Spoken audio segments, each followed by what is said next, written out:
चला मंडळी, आपण आज ढोकळा, इडली, डोशासंग खाण्यासाठी चटणी बनवूया।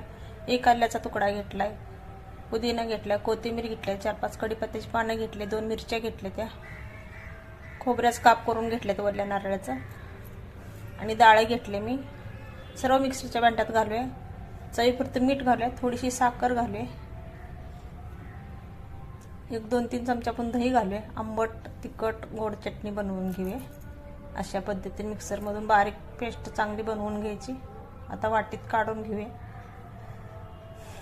त्यात थोडंसं पाणी घालून आपण परत त्यात मिक्स करून घेणार आहे भांड्यामध्ये।